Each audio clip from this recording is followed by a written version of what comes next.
അപ്പൊ മക്കളെ അടുത്തായിട്ട് ഇനി നമ്മൾ പഠിക്കാൻ പോകുന്ന ഇമ്പോർട്ടന്റ് ആയിട്ടുള്ള ടോപ്പിക് ആണ് എന്താണ് സ്ഫെറിക്കൽ മിറേഴ്സ് എന്ന് പറയുന്നത്. അപ്പൊ നമ്മൾ പ്ലെയിൻ മിറേഴ്സിന്റെ കുറെ ഫീച്ചേഴ്സും കാര്യങ്ങളൊക്കെ പഠിച്ചല്ലേ. അപ്പൊ ഇനി നമുക്ക് പഠിക്കാനുള്ളത് ഈ ചാപ്റ്ററിൽ വളരെ ഇമ്പോർട്ടന്റ് ആയിട്ടുള്ള ഒരു പോർഷൻ ആണ് എന്താണ് സ്ഫെറിക്കൽ മിറേഴ്സ്, ഏതൊക്കെ ടൈപ്സ് ഉണ്ട്, അതിന്റെ പ്രത്യേകതകൾ എങ്ങനെയൊക്കെയാണ്, അതിൽ ഇമേജ് ഫോർമേഷൻ എങ്ങനെയൊക്കെയാണ് നടക്കുന്നത്, അങ്ങനെയുള്ള കുറെ ഇമ്പോർട്ടന്റ് കാര്യങ്ങളാണ് നമുക്കിനി ഈ ടോപ്പിക്കിൽ പഠിക്കാനുള്ളത്. ഓക്കെ, അപ്പൊ നമുക്ക് എന്താണ് സ്ഫെറിക്കൽ മിറേഴ്സ് നോക്കാം. ഓക്കെ, റിഫ്ലക്റ്റിംഗ് സർഫസുകള് കർവ്ഡ് ആയിട്ട് കാണുകയാണെന്നുണ്ടെങ്കിൽ അതിനെയാണ് നമ്മൾ എന്ത് വിളിക്കുന്നത്, സ്ഫെറിക്കൽ മിറേഴ്സ് എന്ന് പറയുന്നത് കേട്ടോ. അപ്പൊ എന്താ പറയാ, റിഫ്ലക്റ്റിംഗ് സർഫസസ് എങ്ങനെയായിട്ട് കാണും, curved inwards or outwards. Okay, reflecting സർഫസുകൾ ഒന്നുകിൽ അകത്തേക്കോ അല്ലെങ്കിൽ പുറത്തേക്കോ കർവ്ഡ് ആയിട്ട് കാണുന്ന റിഫ്ലക്റ്റിംഗ് സർഫസുകളുള്ള മിററിനെയാണ് നമ്മൾ എന്ത് വിളിക്കുന്നത്, സ്ഫെറിക്കൽ മിറേഴ്സ് എന്ന് വിളിക്കുന്നത് കേട്ടോ. ഓക്കെ, ഒന്നുകിൽ അത് ഉള്ളിലേക്കായിരിക്കും കർവ് ചെയ്തിട്ടുണ്ടാവുക, അല്ലെങ്കിൽ ഇങ്ങനെ ആയിരിക്കും പുറത്തോട്ടായിരിക്കും കർവ് ചെയ്തിട്ടായിരിക്കും കാണാം. ഇനി സ്ഫെറിക്കൽ മിറേഴ്സ് രണ്ട് ടൈപ്പ് ആണുള്ളത്, നമുക്ക് അറിയുന്നതായിരിക്കും. ഏതൊക്കെയാണ്, ഒന്ന് കോൺവെക്സ് മിററും രണ്ടാമത്തെ കോൺകേവ് മിററും. ഓക്കെ, അപ്പോ convex and concave mirrors are examples of ഏതിന്റെയാണ്, സ്ഫെറിക്കൽ മിറേഴ്സിന്റെ എക്സാമ്പിൾ ആണ് ഇത് നമ്മുടെ കോൺവെക്സ് മിററും അതുപോലെ തന്നെ കോൺകേവ് മിററും.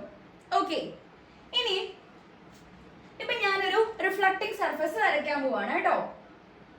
ദേ ഇവിടുത്തെ ഞാൻ ഇങ്ങനെ ഒരു റിഫ്ലക്റ്റിംഗ് സർഫസ് വരച്ചു. ഓക്കെ, ഇതെങ്ങനെയാണ്, ഉള്ളിലേക്ക് കർവ് ചെയ്തിട്ടാണോ നിൽക്കുന്നത് അതോ പുറത്തേക്ക് കർവ് ചെയ്തിട്ടാണോ നിൽക്കുന്നത്, എങ്ങനെയായിരിക്കും, കർവ്ഡ് ഇൻവേർഡ്സ് അല്ലേ, കർവ്ഡ് ഇൻവേർഡ്സ്.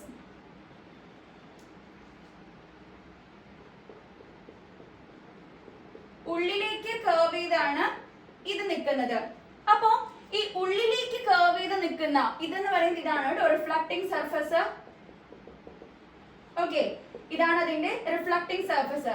അപ്പൊ ഉള്ളിലേക്ക് ഇങ്ങനെ കർവ് ചെയ്ത് നിൽക്കുന്ന തരം സ്ഫെറിക്കൽ മിറേഴ്സ് ആണ് ഏത്, നമ്മുടെ കോൺകേവ് മിറർ.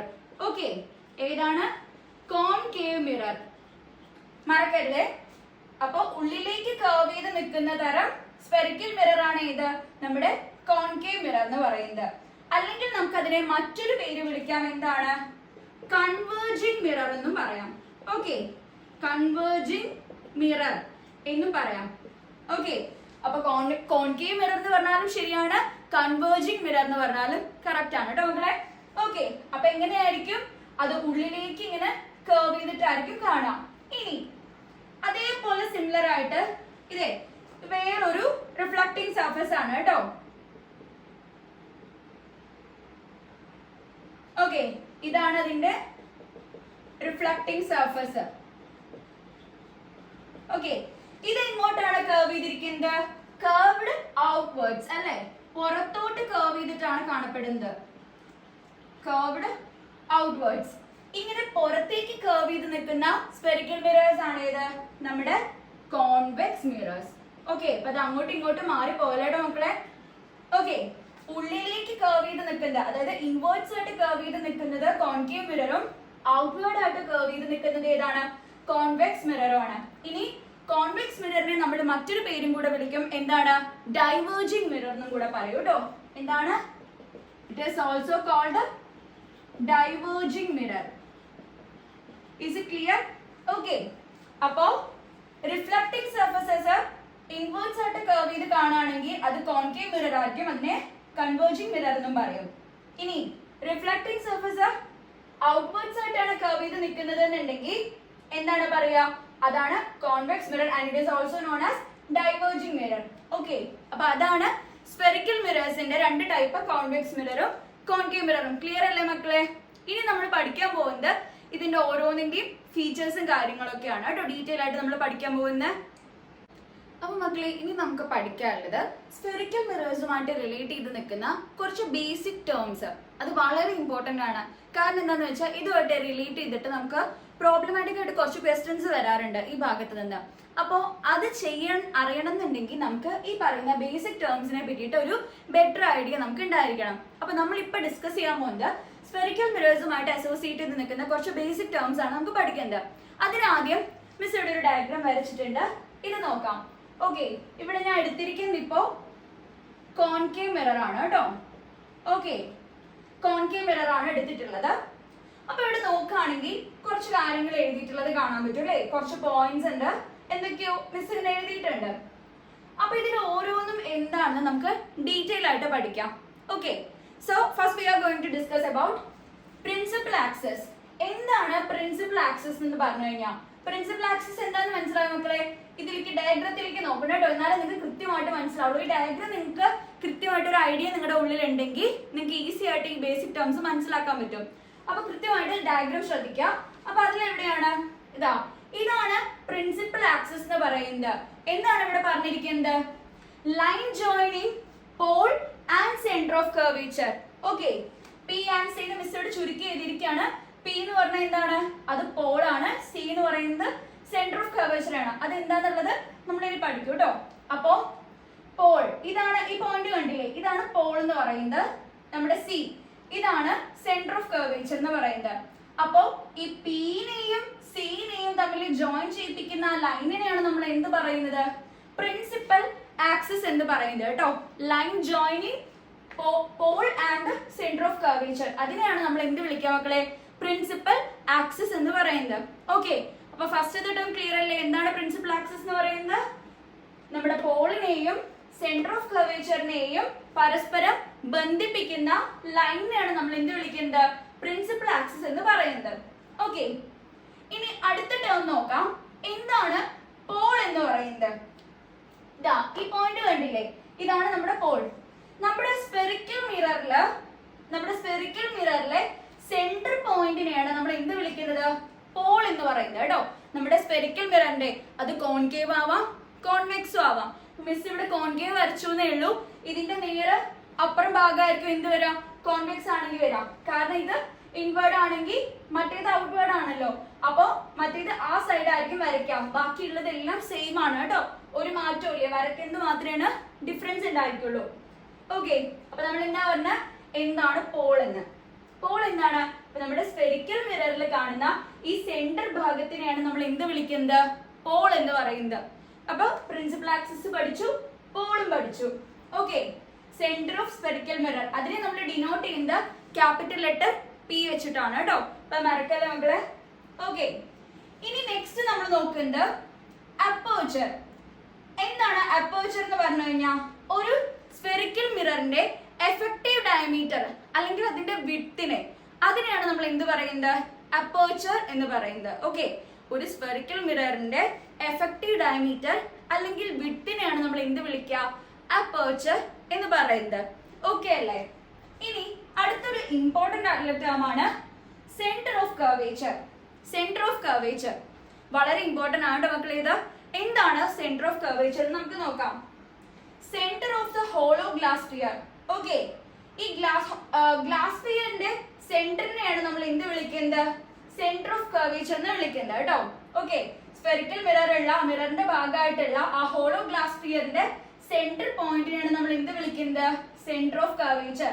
അതിനെ നമ്മൾ ഡിനോട്ട് ചെയ്യുന്നത് ക്യാപിറ്റൽ ലെറ്റർ സി വെച്ചിട്ടാണ് കേട്ടോ. ഇവിടെ നമ്മുടെ ഫിഗറിൽ നോക്കിക്കഴിഞ്ഞാൽ മനസ്സിലാവും, ഇതാണ് നമ്മുടെ centre of curvature point. Okay, അപ്പൊ എന്താണ്? Centre of the hollow glass sphere, അതിനെയാണ് നമ്മൾ സെന്റർ ഓഫ് കർവേച്ചർ എന്ന് പറയുക. അതിനെ ക്യാപിറ്റൽ ലെറ്റർ സി വെച്ചിട്ടാണ് നമ്മൾ ഡിനോട്ട് ചെയ്യുന്നത്. ഇനി അടുത്തായിട്ട് ഇമ്പോർട്ടന്റ് ആയിട്ടുള്ളതാണ് റേഡിയസ് ഓഫ് കർവേച്ചർ. അപ്പൊ സെന്റർ ഓഫ് കർവേച്ചറും റേഡിയസ് ഓഫ് കർവേച്ചറും അങ്ങോട്ടും ഇങ്ങോട്ടും മാറിപ്പോരുത് കേട്ടോ. അപ്പൊ റേഡിയസ് ഓഫ് കർവേച്ചർ എന്ന് പറഞ്ഞാൽ എന്താണ്? It is the distance between pole and centre of curvature. Diagram നോക്കും മക്കളെ, ഈസി ആയിട്ട് മനസ്സിലാവും. പോളും സെന്റർ ഓഫ് കർവേച്ചറും തമ്മിലുള്ള ഈ ഡിസ്റ്റൻസിനെ, ഇത്രയും ഡിസ്റ്റൻസ് ഇല്ലേ, ഇതിനെയാണ് നമ്മൾ എന്ത് വിളിക്കുന്നത്? റേഡിയസ് ഓഫ് കർവേച്ചർ എന്ന് വിളിക്കുന്നത്. അതിനെ നമ്മൾ ഏത് ലെറ്റർ വെച്ചിട്ടാണ് ഡിനോട്ട് ചെയ്യുന്നത്? ക്യാപിറ്റൽ ലെറ്റർ ആർ വെച്ചിട്ടാണ് ഡിനോട്ട് ചെയ്യുക. പോളും സെന്റർ ഓഫ് കർവേച്ചറും തമ്മിലുള്ള ആ ഡിസ്റ്റൻസിനെയാണ് നമ്മൾ എന്ത് വിളിക്കുന്നത്? Radius of curvature. അപ്പോ സെന്റർ ഓഫ് കർവേച്ചറും റേഡിയസ് ഓഫ് കർവേച്ചറും മാറരുത്.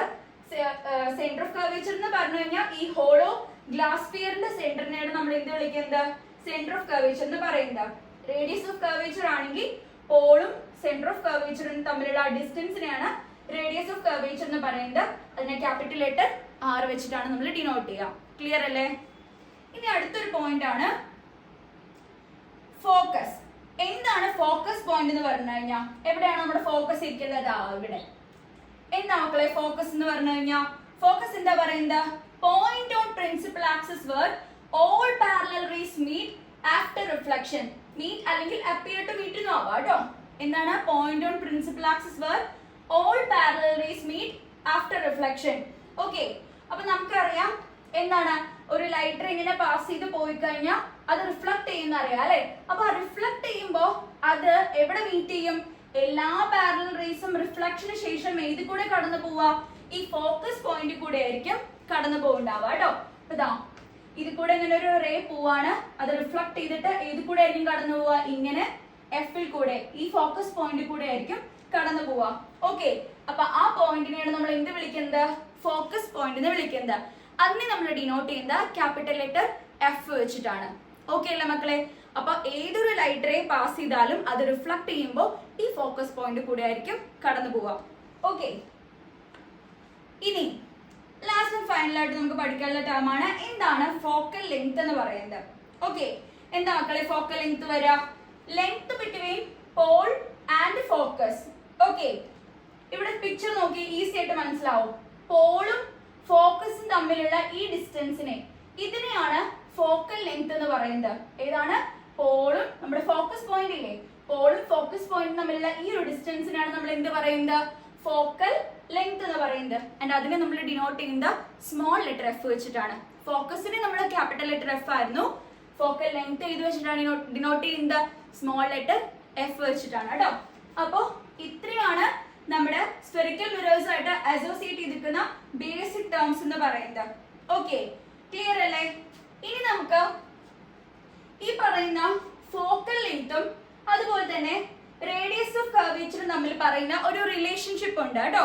ഫോക്കൽ ലെങ്തും റേഡിയസ് ഓഫ് കർവേച്ചറും തമ്മിലുള്ള റിലേഷൻഷിപ്പ് കാണിക്കുന്ന ഒരു ഇക്വേഷൻ ആണ് ഞാൻ പറയാം. Relationship between focal length and radius of curvature, small letter F and R എന്തായിരിക്കും?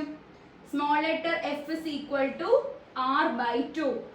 ഇത് നിങ്ങൾക്ക് പല സ്ഥലത്തും ഇക്വേഷൻ ആവശ്യമായിട്ട് വരും കേട്ടോ. അപ്പൊ ഫോക്കൽ ലെങ്തും റേഡിയസ് ഓഫ് കർവേച്ചറും തമ്മിലുള്ള റിലേഷൻഷിപ്പിനെ കാണിക്കുന്ന ഇക്വേഷൻ ആണെന്ത്? F is equal to R/2. Clear അല്ലേ മക്കളെ? അപ്പൊ നമ്മള് സ്ഫെറിക്കൽ മിറേഴ്സുമായിട്ട് അസോസിയേറ്റ് ചെയ്തിരിക്കുന്ന കുറെ ബേസിക് ടേംസ് ആണ് ഇപ്പൊ പറഞ്ഞത്. ഒന്നുമില്ല, ഈ ഒരു ഫിഗർ പഠിച്ചു കഴിഞ്ഞാൽ നിങ്ങൾക്ക് ഈസി ആയിട്ട് ഇതിന്ന് തന്നെ ഒരു ഐഡിയ കിട്ടും എന്തൊക്കെയാണെന്നുള്ളത്. ഇപ്പൊ ഇവിടെ കോൺകേവ് വരച്ചെന്നുണ്ടെങ്കിൽ കോൺവെക്സ് വരച്ചിട്ടായാലും നിങ്ങൾക്ക് ഈസി ആയിട്ട് ഈ പോയിന്റ്സ് ഒക്കെ മനസ്സിലാക്കാൻ പറ്റും. എന്താണ് പ്രിൻസിപ്പൽ ആക്സിസ് എന്ന് പറഞ്ഞു? എന്തായിരുന്നു? പീനെയും സീനെയും കണക്ട് ചെയ്യുന്ന ആ ലൈനെയാണ് നമ്മൾ പ്രിൻസിപ്പൽ ആക്സിസ് എന്ന് പറയുന്നത്. പോൾ എന്ന് പറഞ്ഞാൽ എന്തായിരുന്നു? സ്ഫെറിക്കൽ മിററിന്റെ സെന്റർ ഭാഗമാണ് പോൾ. ഇനി അപ്പർച്ചർ എന്ന് പറഞ്ഞാൽ എന്താണ്? സ്ഫെറിക്കൽ മിററിന്റെ എഫക്റ്റീവ് ഡയമീറ്റർ അല്ലെങ്കിൽ വിഡ്ത്തിനെയാണ് അപ്പർച്ചർ എന്ന് പറയുന്നത്. ഇനി സെന്റർ ഓഫ് കർവേച്ചർ എന്ന് പറയുമ്പോൾ അതെന്താണ്? ഈ മിററിൽ അടങ്ങിയിട്ടുള്ള ഹോളോ ഗ്ലാസ് സ്ഫിയറിന്റെ സെന്ററിനെയാണ് നമ്മൾ എന്ത് വിളിക്കുന്നത്? സെന്റർ ഓഫ് കർവേച്ചർ എന്ന് പറയുന്നത്. ക്യാപിറ്റൽ C വെച്ച് ഡിനോട്ട് ചെയ്യും. ഓക്കെ, ഇനി റേഡിയസ് ഓഫ് കർവേച്ചർ എന്ന് പറഞ്ഞാൽ എന്തായിരുന്നു? പോളും സെന്റർ ഓഫ് കർവേച്ചറും തമ്മിലുള്ള ഈ ഡിസ്റ്റൻസിനെയാണ് റേഡിയസ് ഓഫ് കർവേച്ചർ എന്ന് പറയുന്നത്. ക്യാപിറ്റൽ R വെച്ചിട്ടാണ് ഡിനോട്ട് ചെയ്യുന്നത്. ഇനി എന്താണ് ഫോക്കസ് പോയിന്റ് എന്ന് പറഞ്ഞു അല്ലെ?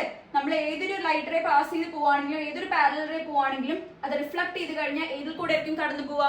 നമ്മുടെ ഫോക്കസ് പോയിന്റ് കൂടെ ആയിരിക്കും കടന്നു പോവാ. അതിനെ നമ്മൾ ക്യാപിറ്റൽ F വെച്ചിട്ടായിരുന്നു ഡിനോട്ട് ചെയ്തിട്ടുണ്ടായിരുന്നത്. ഇനി ലാസ്റ്റ് ആൻഡ് ഫൈനൽ ആയിട്ട് നമ്മൾ പറഞ്ഞ എന്തായിരുന്നു? എന്താണ് ഫോക്കൽ ലെങ്ത് എന്ന്? ഫോക്കൽ ലെങ്ത് എന്തായിരുന്നു?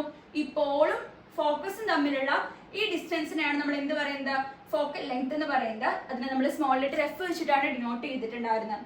ഓക്കെ അല്ലേ മക്കളെ? ആൻഡ് ലാസ്റ്റ് ആൻഡ് ഫൈനൽ ആയിട്ട് നമ്മൾ എന്ത് പറഞ്ഞു?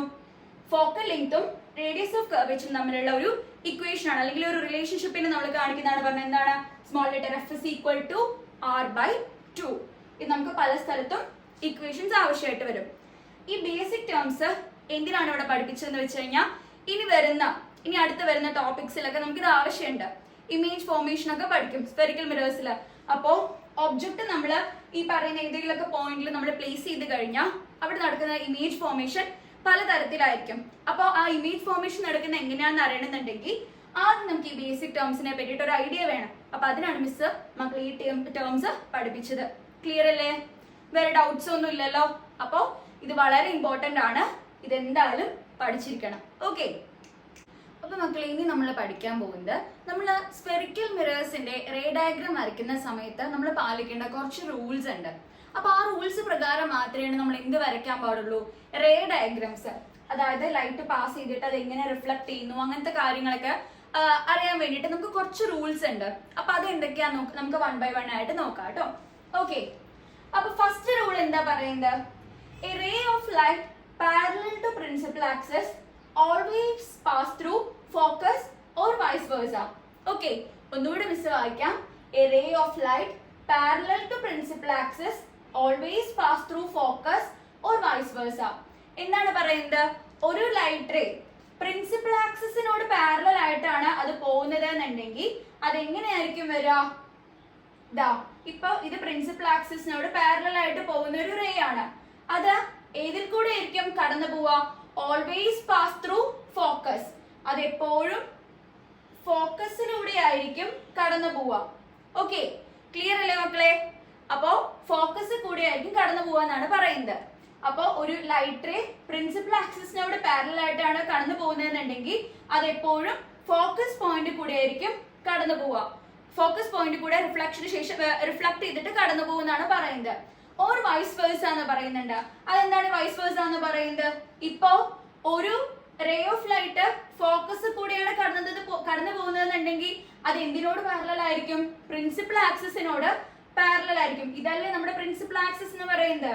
അപ്പോ ഒരു റേ ഓഫ് ലൈറ്റ് ഫോക്കസിൽ കൂടെയാണ് കടന്നു പോകേണ്ടതെന്നുണ്ടെങ്കിൽ അത് എന്തിനോട് പാരലൽ ആയിരിക്കും? നമ്മുടെ പ്രിൻസിപ്പൽ ആക്സിസിനോട് പാരലൽ ആയിരിക്കും. അതല്ലെങ്കിൽ ഒരു റേ ഓഫ് ലൈറ്റ് പ്രിൻസിപ്പൽ ആക്സിസിനോട് പാരലൽ ആയിട്ടാണ് കടന്നു പോകുന്നതെന്നുണ്ടെങ്കിൽ അത് ഏത് കൂടെ കടന്നു പോകും? റിഫ്ലക്ട് ചെയ്തിട്ട് നമ്മുടെ ഫോക്കസ് പോയിന്റ് കൂടെ കടന്നു പോകും. ക്ലിയർ അല്ലേ മക്കളെ? ഇത് കോൺകേവിലാണെങ്കിലും കോൺവെക്സിലാണെങ്കിലും സെയിം തന്നെയാണ് കേട്ടോ. ഓക്കെ, അപ്പൊ അതാണ് നമ്മുടെ ഫസ്റ്റ് പോയിന്റ് എന്ന് പറയുന്നത്. എന്താണ്? ഫസ്റ്റ് റൂൾ ആണിത്. A ray of light parallel to principal axis always pass through focus or vice versa. Clear അല്ലേ? ഈസി അല്ലേ മനസ്സിലാക്കാൻ? ഇനി ഡയഗ്രാം വരച്ചു കഴിഞ്ഞാൽ നിങ്ങൾക്ക് അത് ഈസി ആയിട്ട് മനസ്സിലാക്കാൻ പറ്റും കേട്ടോ. ഓക്കെ, ഇനി രണ്ടാമത്തെ റൂൾ എന്താ പറയുന്നത്? A ray of light which passes through center of curvature and that is C, okay, will retrace their path after reflection. ഒന്നുകൂടി മിസ് വായിക്കാം. A ray of light which passes through center of curvature will retrace their path after reflection. എന്താണ് പറയുന്നത്? ഇപ്പതാ simple ആയിട്ട് ഞാൻ പറഞ്ഞുതരാം. ഇപ്പൊ നമ്മള് ഒരു റേ ഓഫ് ലൈറ്റ് ദേ എന്താ പറഞ്ഞിരിക്കുന്നത്? ഇതിൽ കൂടെയാണ് കടന്നു പോകുന്നത്. Passes through C, centre of curvature കൂടെ ഒരു ലൈറ്റ് റേ ഇങ്ങനെ പാസ് ചെയ്യണമെന്ന് വിചാരിക്കാം. ഓക്കെ, ഇപ്പതാ ഇങ്ങനെ സെന്റർ ഓഫ് കർവേച്ചറിൽ കൂടിയാണ് ഒരു ലൈറ്റ് റേ പാസ് ചെയ്ത് പോയത്. അത് റിഫ്ലക്ഷന് ശേഷം എങ്ങോട്ട് തന്നെ റീട്രേസ് ചെയ്ത് പോകുന്നതാണ് പറയുന്നത്? തിരിച്ച് ഈ സിയിൽ കൂടെ തന്നെ റീട്രേസ് ചെയ്ത് പോകുന്നതാണ് പറയുന്നത്. ഓക്കെ, ക്ലിയർ ആയ മക്കളെ? ഒന്നുമില്ല, സിയിൽ കൂടെ നമ്മുടെ സെന്റർ ഓഫ് കർവേച്ചർ കൂടെയാണ് ഒരു റേ വരുന്നത് എന്നുണ്ടെങ്കിൽ അത് റിഫ്ലക്ഷന് ശേഷം അതേ പാത്തിൽ തന്നെ റീട്രേസ് ചെയ്ത് പോകുന്നതാണ് പറയുന്നത്. അതാണ് സെക്കൻഡ് റൂള് പറയുന്നത്. ഓക്കെ, ഇത് വായിച്ചു കഴിഞ്ഞാൽ കൃത്യമായിട്ട് മനസ്സിലാവും. A ray of light which passes through center of curvature will retrace their path after reflection. Clear അല്ലേ? ഇനി മൂന്നാമത്തെ പോയിന്റ് എന്താ നോക്കാം. എന്താണ് റൂള് പറയുന്നത്? A ray of light falling on P and that is pole. Okay, P എന്ന് പറഞ്ഞാൽ എന്താണ്? നമ്മുടെ പോൾ ആണ് അല്ലേ? Get reflected at the same angle on the other side of the principal axis. എന്താ പറയുന്നത്? ഒന്നുകൂടെ വായിക്കാം. A ray of light falling on pole get reflected at the same angle on the other side of the principal axis. ഇത് ആദ്യം നമ്മൾ loss of reflection പഠിച്ച സമയത്ത് നമ്മൾ ഈ സെയിം കാര്യം പറഞ്ഞിട്ടുണ്ട്. എന്താ മക്കളെ? ഞാൻ പറഞ്ഞുതരാം. ഇപ്പൊ ഇതിൽ നോക്കുകയാണെങ്കിൽ ഇത് നോക്കിയേ, ഇതാണ് നമ്മുടെ പോൾ അല്ലേ? ഓക്കെ, ഞാൻ ഇവിടെ നിൽക്കാം. ഇതാണ് നമ്മുടെ പോൾ. അപ്പോ ഇവിടെ വന്നത് ഒരു ഇൻസിഡന്റ് റേ പതിക്കാണ് അല്ലേ? A ray of light falling on എവിടെയാണ് ഫോളോ ചെയ്യുന്നത്? നമ്മുടെ പോളിലാണ് ഫോളോ ചെയ്യുന്നത്. ഓക്കെ, ആൻഡ് അതിനുശേഷം അത് എന്തായി പോവും? അത് റിഫ്ലക്ട് ചെയ്ത് പോവും. ഓക്കെ, അപ്പൊ ഇത് ഇവിടെ വരുന്ന സമയത്ത് ഇവിടെ ഒരു ആംഗിൾ മേക്ക് ചെയ്യുന്നുണ്ട് അല്ലെ? നമ്മൾ പഠിച്ചു. എന്തായിരുന്നു അത്? Angle of incidents. Small letter I വെച്ച് നമുക്ക് ഡിനോട്ട് ചെയ്യാം. അതേപോലെ തന്നെ അത് റിഫ്ലക്ട് ചെയ്ത് പോകുമ്പോഴും ഇവിടെ എന്തൊരു ആംഗിൾ ഫോം ചെയ്യുന്നുണ്ട്, angle of reflection, that is small letter R. Okay, അപ്പൊ ഇങ്ങനെ രണ്ട് ആംഗിൾസ് ഇവിടെ ഫോം ചെയ്യുന്നുണ്ട്. അപ്പൊ നമ്മുടെ റൂൾ എന്താ പറയുന്നത്, a ray of light falling on pole get reflected at the same angle on the other side of the principal axis. ഇപ്പോ ഈ റേ ഓഫ് ലൈറ്റ് പോളിൽ വന്ന് പതിക്കുകയാണെന്നുണ്ടെങ്കിൽ ഇതേ ആംഗിൾ തന്നെയായിരിക്കും അത് പ്രിൻസിപ്പൽ ആക്സിസിന്റെ മറ്റേ സൈഡിൽ കൂടെ റിഫ്ലക്ട് ചെയ്ത് ഇതേ ആംഗിൾ മേക്ക് ചെയ്തിട്ടായിരിക്കും പോവാ. അതായത് സിമ്പിൾ ആയിട്ട് നമ്മൾ പറയുകയാണെങ്കിൽ നമ്മൾ ലോസ് ഓഫ് റിഫ്ലക്ഷൻ പഠിച്ച പോലെ angle of I is equal to angle of R. I ഉണ്ടാക്കുന്ന ആംഗിളും ആർ ഉണ്ടാക്കുന്ന ആംഗിളും എന്തായിരിക്കും, സെയിം ആയിരിക്കും. Angle of incidence is equal to angle of reflection. Clear അല്ലേ മക്കളെ? അപ്പൊ ഇതാണ് നമ്മൾ പ്രധാനമായിട്ടും സ്ഫെറിക്കൽ മിറേഴ്സിന്റെ റേ ഡയഗ്രാം വരയ്ക്കുന്ന സമയത്ത് നമ്മൾ പാലിക്കേണ്ട കുറച്ച് ഇമ്പോർട്ടന്റ് ആയിട്ടുള്ള റൂൾസും കാര്യങ്ങളൊക്കെയാണ് ഇത്. അപ്പൊ ഇത് പ്രകാരം വേണം നമ്മൾ ശ്രദ്ധിച്ചിട്ട് വേണം നമ്മൾ എന്ത് വരയ്ക്കാൻ, റേ ഡയഗ്രാം വരയ്ക്കാൻ. ഓക്കെ അല്ലേ? അപ്പൊ സിമ്പിൾ അല്ലേ ഇത്? റൂൾസ് വലിയ ബുദ്ധിമുട്ടൊന്നുമില്ല. നമുക്ക് പിക്ചർ വരച്ചു കഴിഞ്ഞാൽ ഈസി ആയിട്ട് നമുക്ക് മനസ്സിലാക്കാൻ പറ്റും അല്ലേ? ഫസ്റ്റ് പോയിന്റ് എന്താണ്, ray of light parallel to principal axis always pass through focus vice versa. ഒരു ലൈറ്റ് റേ എന്താണ് പ്രിൻസിപ്പൽ ആക്സിസിന് പാരലൽ ആയിട്ടാണ് പോകുന്നതെന്നുണ്ടെങ്കിൽ അത് എപ്പോഴും റിഫ്ലക്ട് ചെയ്തിട്ട് ഏത് കൂടെ കടന്നു പോവാ, ഫോക്കസ് കൂടെ ആയിരിക്കും കടന്നു പോവാ. അതല്ലെങ്കിൽ എന്താണ് പറയുന്നത്, പാരലൽ ആയിട്ട് പോകുന്ന റേ ആണ് അല്ലെങ്കിൽ ഫോക്കസ് കൂടെ കടന്നു പോകുന്ന എല്ലാ റേസും എന്തായിരിക്കും, പ്രിൻസിപ്പൽ ആക്സിസിനോട് പാരലൽ ആയിട്ടായിരിക്കും. സെക്കൻഡ് പോയിന്റ് എന്താണ്, സെന്റർ ഓഫ് കർവേച്ചർ കൂടെ പാസ് ചെയ്യുന്ന ഒരു ലൈറ്റ് ആണെന്നുണ്ടെങ്കിൽ അത് ലൈറ്റ് റേ ആണെങ്കിൽ അതെന്താണ് റിഫ്ലക്ട് ചെയ്യുമ്പോൾ അതേ പാത്തിൽ കൂടെ തന്നെ ആയിരിക്കും റീട്രേസ് ചെയ്ത് പോവാ. ആൻഡ് ഫൈനലി നമ്മൾ എന്ത് പറഞ്ഞു, ഈ ആംഗിൾ ഓഫ് ഇൻസിഡൻസും ആംഗിൾ ഓഫ് റിഫ്ലക്ഷനും എന്തായിരിക്കും, സെയിം ആയിരിക്കും അല്ലെ? ഇവിടെ ഫോം ചെയ്യുന്ന അതേ ആംഗിൾ ആയിരിക്കും ഇപ്പുറത്തും റിഫ്ലക്ട് ചെയ്യുമ്പോൾ പ്രിൻസിപ്പൽ ആക്സിസിന്റെ അതർ സൈഡിലും ഫോം ചെയ്യാം. ക്ലിയർ അല്ലേ മക്കളെ? ഇത് വലിയ ബുദ്ധിമുട്ടൊന്നും ഇല്ലല്ലോ, എളുപ്പല്ലേ പഠിക്കാൻ? അപ്പൊ ഇതൊക്കെയാണ് മെയിൻ ആയിട്ട് നമുക്ക് പഠിക്കാനുള്ള കുറച്ച് കാര്യങ്ങൾ. ഓക്കെ, അപ്പൊ ഇത്രയാണ് നമ്മൾ ഇന്ന് ഡിസ്കസ് ചെയ്യുന്നത്. അപ്പൊ ഇനി അടുത്ത ക്ലാസ്സിൽ നമുക്ക് ഇതിന്റെ കോൺവെക്സ് മിററും അതുപോലെ തന്നെ കോൺകേവ് മിററും ഒക്കെ ഫോം ചെയ്യുന്ന ഇമേജസിന്റെ ഓരോ ഫീച്ചേഴ്സും കാര്യങ്ങളൊക്കെ നമുക്ക് പഠിക്കേണ്ട. ഭയങ്കര ഇൻട്രസ്റ്റിംഗ് ആണ്, നല്ല രസമായിട്ട് നമുക്ക് പഠിക്കാൻ പറ്റും. ഓക്കെ, ഡയഗ്രാംസ് ഒക്കെ വരച്ച് നമുക്ക് പഠിക്കാം. ഓക്കെ, അപ്പൊ ഇന്ന് നമ്മൾ ഇത്രയും എടുക്കുന്നുള്ളൂ. അപ്പൊ ഇന്ന് എടുത്തത് മക്കൾ എല്ലാവരും നല്ല വൃത്തിയായിട്ട് പഠിക്കുക. എന്തെങ്കിലും ഡൗട്ട്സോ കാര്യങ്ങളോ ഉണ്ടെങ്കിൽ നമുക്ക് നെക്സ്റ്റ് ക്ലാസ്സിൽ ഡിസ്കസ് ചെയ്യാം. നിങ്ങൾക്ക് എന്തെങ്കിലും ഡൗട്ട്സോ കാര്യങ്ങളോ ഉണ്ടെങ്കിൽ നമ്മുടെ കമന്റ്സിൽ ഷെയർ ചെയ്ത് കഴിഞ്ഞാൽ മിസ്സിന് നെക്സ്റ്റ് ഡൗട്ട് ക്ലിയറൻസ് സെഷനിൽ അത് പറഞ്ഞു തരാം. ഓക്കെ അല്ലേ? അപ്പൊ ഇന്ന് അടുത്ത ക്ലാസ് എല്ലാവർക്കും മനസ്സിലായി എന്ന് കരുതുന്നു. അപ്പൊ എന്തെങ്കിലും ഡൗട്ട്സോ കാര്യങ്ങളോ ഉണ്ടെങ്കിൽ മക്കൾ എന്തായാലും ചോദിക്കണം. അപ്പൊ നെക്സ്റ്റ് ക്ലാസ്സിൽ നമുക്ക് ഇനി അടിപൊളിയായിട്ട് കുറേ കാര്യങ്ങൾ നമുക്ക് പഠിക്കാം. ഓക്കെ, അപ്പൊ ഇന്നെടുത്ത് എല്ലാവരും നന്നായിട്ട് പോയി വായിച്ചും എഴുതിയും വരച്ചും ഒക്കെ പഠിക്കാം. ഓക്കെ, അപ്പൊ നമുക്ക് അടുത്ത ക്ലാസ്സിൽ കാണാം. Thank you.